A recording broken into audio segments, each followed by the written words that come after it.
Hello everybody and welcome back to the Giggle Line Model Railway. My name's Andrew and just a little quick update of what's been going on the railway. I'm a bit embarrassed, to be honest. I've spent the last 10 days building a church from a company called Petite Properties.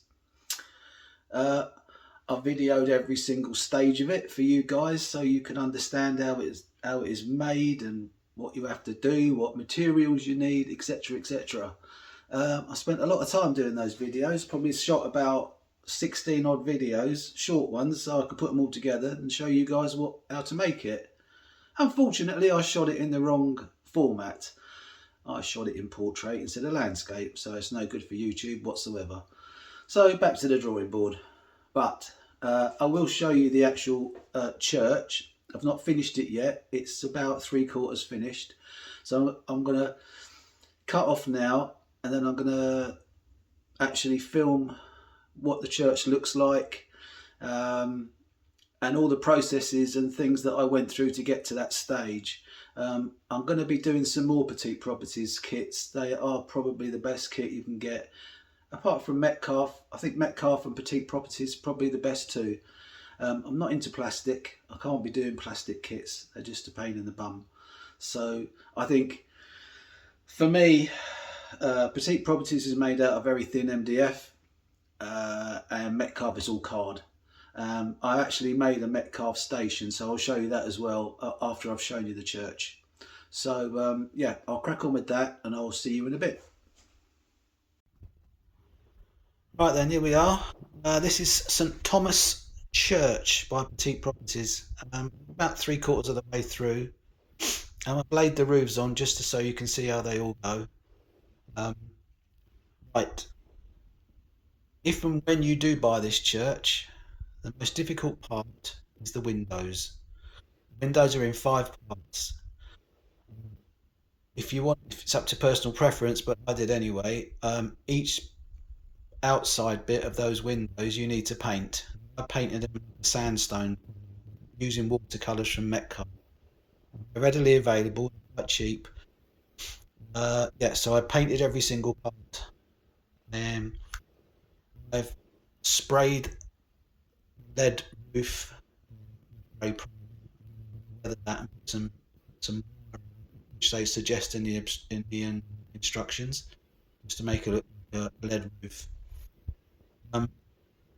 Added, which I had in my stone floor to the which is in stone, so that gives it a little bit more realism. Inside I've sprayed black and brown. It's underneath the base, which I'll show you in a minute. They pre-drilled some holes, so you can put lighting in. See, some of these windows are stained glass, some are leaded light, some of them are shutters, so it's going to give a good effect. So you've got one here which is a shutter, you've got some there which are leaded light, these ones are stained glass. You can't see it much, but once it's lit, see, like the actual outside of it, they do suggest, it's up to you, again, personal preference, but yeah, basically you smother the outside with care, PVA, and drop some very fine ballast on it. I did get some ballast, but it was too chunky. It was 1 mm ballast. My suggestion to you, if you're going to make this and you want a stone finish, to N gauge ballast in any colour you see what you want to finish the church. Drop the ballast on and let it dry and shake it off. Any gaps you can fill with sand. You can weather it and give you a stone finish. From, I think it's scale scenery, some slate roof tiles, grey ones, which will give that effect. It should be the church finished. It's going to go. Well, actually, if you need any advice about this church, please drop me a comment. I'm quite happy to run you through things. I have got 16 videos, as I said. compatible with YouTube, but I'm quite happy to let you have any of those, any stage you want. Just give me a shout if you get stuck on something. Church is going to go in this corner here. Build a hill, put it on top of the hill, skyline, and graveyard. Few people, Dracula maybe. It's a bit weird, so yeah, he might make an appearance. He might. That's the fun of making a way to your own thoughts. So yeah, that's St Thomas's Church. It's all finished, and I'll drop a video in. Hill. It's going to be some while yet. These things take time. Right. Next off, I did a Metcalf kit. Here it is. Beautiful stone station. Now, Metcalf kits are lovely, but you need a scalpel to release the parts out from it's attached to. Once you've done that and you've mastered that, it goes together really well using the appropriate card kit card. Drop a link in the is the one you need to go to. For glazing, anything that's acetate like windows, use the glue and glaze rocket card. That's the best thing to use. Again, I'll drop a link in the description for that. Right, so this is the station. Very, very detailed. Added the railings and some bits and bobs at later date. You can see it comes with all these posters. Very, very detailed. Added some figures from Bachmann. As you can see, they're beautifully done. I didn't paint them myself. So yeah, they're all good. On the side, I think I'll be able to get there somewhere. Where is he? There he is. There's the sailor coming out of the gents' toilet. So yeah, out to 2 Metcalf platforms. This Metcalf station was not the same level. I had to cut away a section platform to station on, as you can see, still to do there. Then I built a hard stand from scratch. Like that.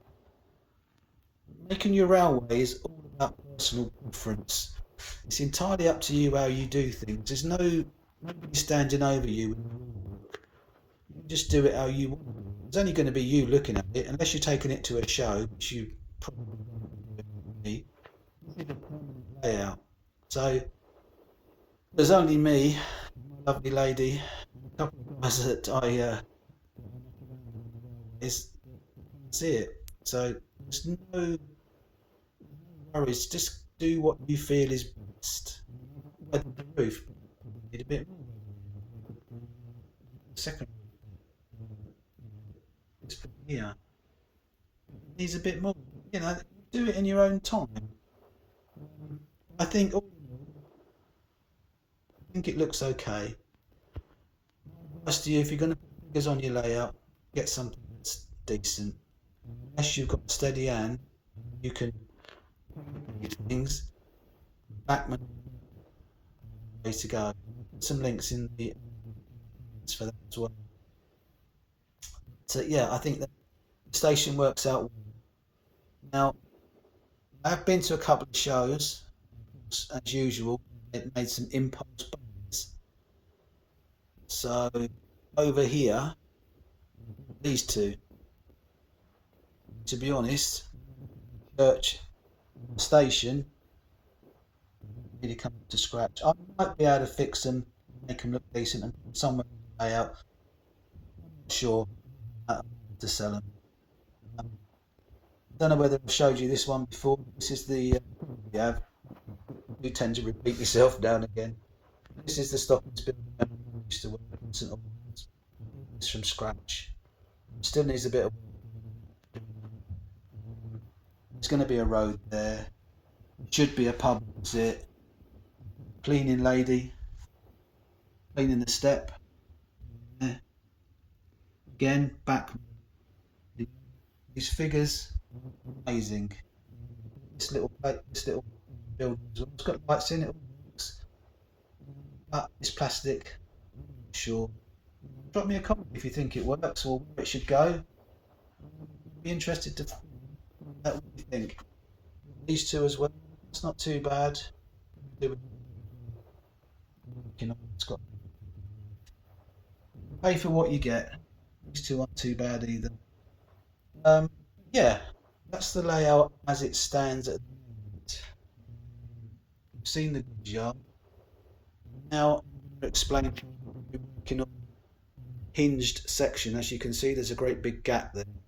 So I'm just going to stop the video now. Back with the hinge section.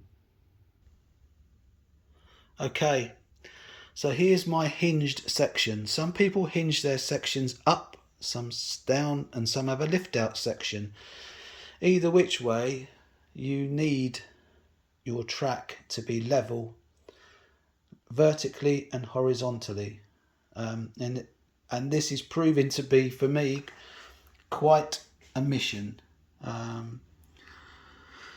don't know whether you can see, so where your track bridges that gap where your section folds away, you have to cut it, but before you cut it, you need to put some brass screws underneath it and put some solder on the screws and make sure the screws are tightened or loosened to level the track, so that the screws are the leveling part, and once the track is level, you solder them in place and then cut the track.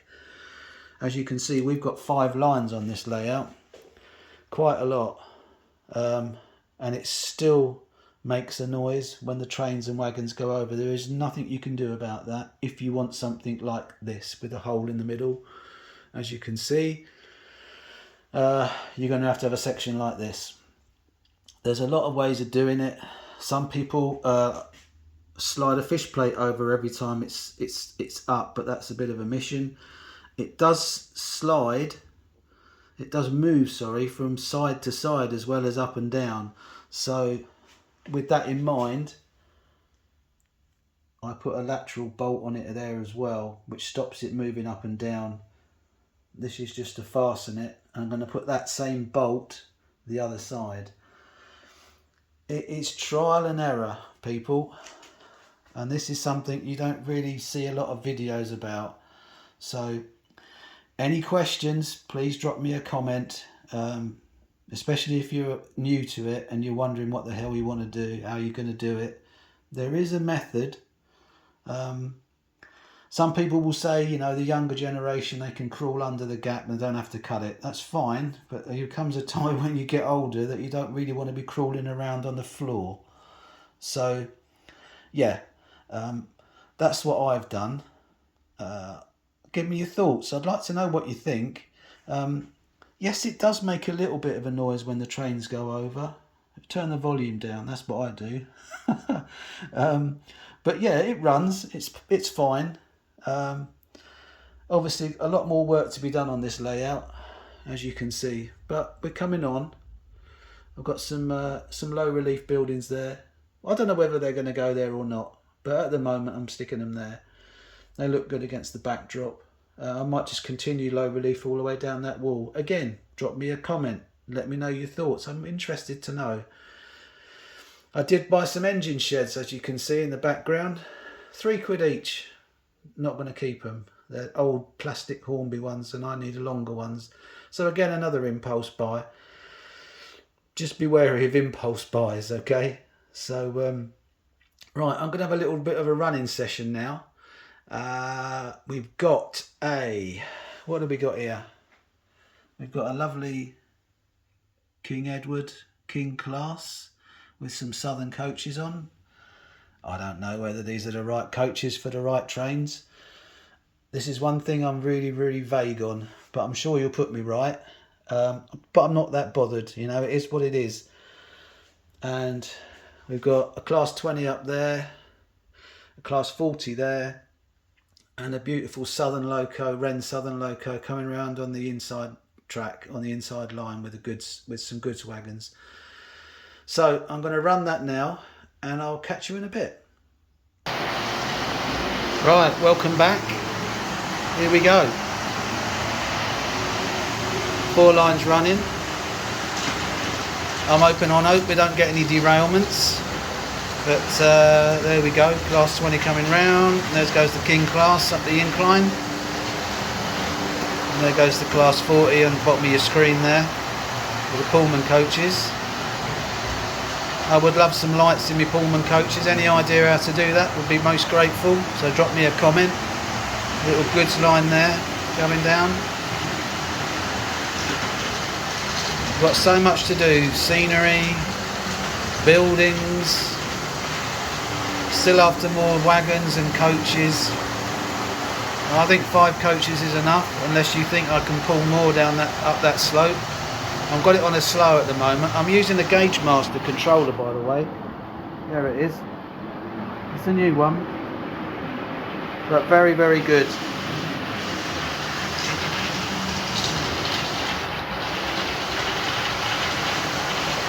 There we go.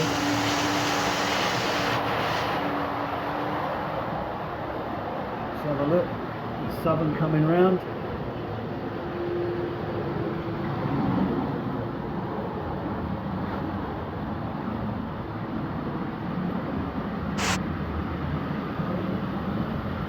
Couple of teak coaches there on a class 20. There goes the King class. And there goes the Pullmans again.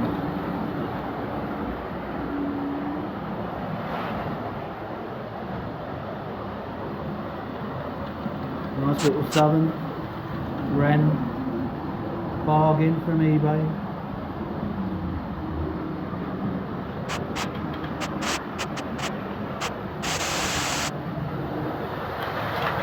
Okay guys, well, so far so good, no derailments. I hope you enjoyed this video. Would you like and subscribe? That would be brilliant. The viewings have gone up quite well since the last videos. I don't know what I've been doing right, but I'm glad you're enjoying, and I'll catch you on the next one. Take care.